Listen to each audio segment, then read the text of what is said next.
যোৱা 8 এপ্ৰিল তাৰিখে NIS delete সম্পৰ্কে যি হাইকোৰ্টৰ জাজমেণ্ট আহিছিলে তাৰ সম্পৰ্কত প্ৰায় 591 পৃষ্ঠাজোৰা এটা অফিচিয়েল আপডেট আপোনালোকৰ সৈতে ডিছকাছ কৰিম। শিক্ষক নিযুক্তিৰে জড়িত অফিচিয়েল আনঅফিচিয়েল সকলো ধৰণৰ ইনফৰমেশ্যন পাই থাকিবৰ কাৰণে আমাৰ চেনেলটো ছাবস্ক্ৰাইব কৰি থ'ব। ইউটিউব খোলাৰ লগে লগে আমাৰ নটিফিকেশ্যন যাব, যদি আপুনি বিচাৰে ভিডিঅ'সমূহ চাব পাৰিব। সকলোৱে হয়তো বহুত বেছি ৱেইট কৰি আছিলে যে যোৱাকালি 8 তাৰিখে সকলোখিনি কেছ ফাইনেল হিয়াৰিং হৈ যাব বুলি বহুতে ভাবিছিলে। কিয়নো ভাবিছিলে এই কাৰণে যে তাৰ আগত যি হিয়াৰিং হৈছিলে সেইদিনাখন আচলতে গোটেইখিনি কথা স্পষ্টকৈ আনকি জাজৰ ফালৰ পৰা কোৱা হৈছিলে যে 8 তাৰিখে এটা ফাইনেল হিয়াৰিং হ'ব এই সম্পৰ্কে, আৰু তাৰ পাছত কোনো ধৰণৰ কেছ নহয় বা শুনানি নহয়, সকলোখিনি কেছ ডিছপ'জ কৰা হ'ব 8 এপ্ৰিল তাৰিখে। কিন্তু সকলোৱে ৱেইট কৰি আছিলে কালি, কিন্তু সেইখিনি হৈ নুঠিলে। কি হৈছিলে ডিটেইলছত ডিছকাছ কৰিম।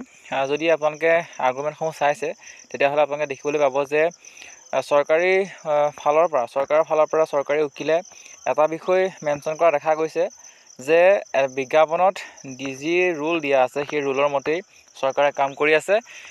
সেই কথাষাৰৰ লগে লগে যি আচলতে চুপ্ৰিম কোৰ্টৰ এডভকেট মিষ্টাৰ কালৰা, তেখেতেও আচলতে নিজৰ বক্তব্য দাঙি ধৰিছে। যিদিনাখনৰ পৰাই NISক আচলতে 18 মাহৰ সমকক্ষ নহয় বুলি কৈছিলে, তাৰ সেইদিনাখনৰ পৰাই এটা ভেলিড কোৰ্চ হিচাপে প্ৰতিপন্ন কৰিছে, এনেকুৱা ধৰণৰ কথাখিনি আৰ্গুমেণ্ট কৰা দেখা গৈছিলে। কালি আচলতে অকণমান আৰ্গুমেণ্ট কৰা দেখা গৈছে চৰকাৰী আৰু আচলতে NIS প্ৰাৰ্থীসকলৰ যি আচলতে তৰ্কাতৰ্কি, সেইখন যি আৰ্গুমেণ্ট আচলতে আমি দেখিবলৈ পালোঁ অকণমান হোৱা দেখিবলৈ পোৱা গৈছে। বহুতে আচলতে এটা কথা সুধি আছে যে ভেৰিফিকেশ্যন লিষ্ট আচলতে ওলাব নে নোলায় এতিয়া 8 মে' তাৰিখে। সঁচাকৈ বহুত বেছি এটা ৱেইট কৰিবলগীয়া হৈছে প্ৰাৰ্থীসকলে। ইমান দিন আচলতে ৱেইট কৰাৰ নিযুক্তি হয়তো ইয়াৰ আগতে হোৱা দেখা পোৱা নাই। বহুত বেছি আচলতে লেট হৈ গৈছে এইটো কেছৰ উপৰি কেছৰ কাৰণে বা প্ৰথমতে চৰকাৰৰ আচলতে হেমাহিৰ কাৰণে। এতিয়া যদি চাই তেতিয়াহ'লে দেখিব যে যোৱাকালি যিটো আচলতে জাজমেণ্ট, সেই জাজমেণ্টত বহুত বেছি এটা আচলতে কথা উল্লেখ কৰা নাই। ইয়াত মূলতঃ 8 মে' তাৰিখে ইয়াৰ নেক্সট হিয়াৰিং বুলিহে লিখিছে। নেক্সট হিয়াৰিংহে হ'ব NIS আৰু যি আচলতে চৰকাৰী অধিবক্তাৰ মাজত যিখন আচলতে আৰ্গুমেণ্ট, সেইটোৰ আচলতে হিয়াৰিংহে 8 মে'ত হ'ব। ইয়াত কোনো ফাইনেল হিয়াৰিঙৰ কথা লিখা নাই। অৰ্থাৎ এই বিষয়টো যে আৰু অকণমান লেট হ'ব এই কথাটোৰ পৰা স্পষ্ট হৈ পৰে, কাৰণ ইয়াত ফাইনেল হিয়াৰিং বুলি লেখা নাই, কোনো ধৰণৰ সেইটো কথা উল্লেখ কৰা নাই। 8 মে'ত নেক্সট আচলতে এটা অৰ্ডাৰ দিয়া হৈছে।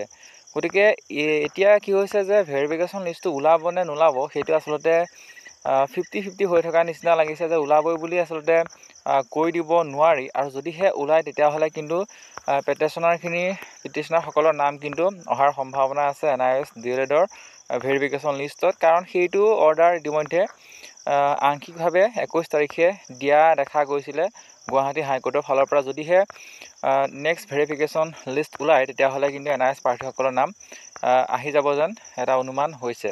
গতিকে এটা ইমান দীঘলীয়া আচলতে ইমান ৱেইট কৰিবলগীয়া আচলতে হৈছে। এই প্ৰাৰ্থীসকলে আচলতে 5,500 LP-UP যি আবেদন কৰিছিলে, নেক্সট আৰু 1 মাহৰ পাছত নেক্সট হিয়াৰিং হ'ব। আৰু এমাহ আপোনালোকে ভাবি চাওক যে এখন ভেৰিফিকেশ্যন লিষ্টৰ কাৰণে বছৰ যি ৱেইট কৰিছিলে 13-14 মাহ, তাৰ অন্তৰালত শেষত যি আচলতে ভেৰিফিকেশ্যন লিষ্টৰ কাম আৰম্ভ হৈছিলে, NIS প্ৰাৰ্থীসকলৰ ফালৰ পৰা যি কেছ আচলতে ফাইল কৰা হৈছিলে তাৰ এগেইনষ্টত পষ্টপন হৈ ইতিমধ্যে 8 এপ্ৰিললৈ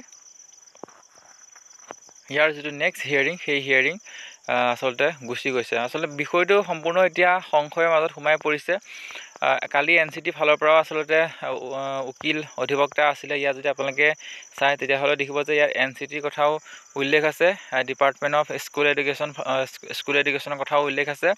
গতিকে প্ৰায় অকণমান আৰ্গুমেণ্ট কৰা দেখা গৈছে যোৱাকালি। এতিয়া গোটেই বিষয়টো ভেৰিফিকেশ্যন বিশেষকৈ লিষ্টটো ওলাব নোলাব সেইটো বহুতে আচলতে ৱেইট কৰি আছে। এটা চিন্তাৰ বিষয় হৈ পৰিছে সঁচাকৈ। এতিয়া আমিও ক'ব পৰা নাই যে সঁচাকৈ 8 মে' তাৰিখত কেতিয়া ওলাব ভেৰিফিকেশ্যন লিষ্টটো। সম্পূৰ্ণ এটা 50-50 প্ৰক্ৰিয়া হৈ পৰিছে। যিহেতু সম্পূৰ্ণ অক্টোবৰলৈ নিযুক্তিটো নিয়াৰ কাৰণে চৰকাৰো আচলতে সময় পাইছে, শিক্ষা বিভাগেও সময় পাইছে। সেইবিলাক কাৰণতে আচলতে লেট কৰি আছে নেকি, এনেকুৱা ধৰণৰ কথাবিলাক উমান হয়। সম্পূৰ্ণ দেখা যাব।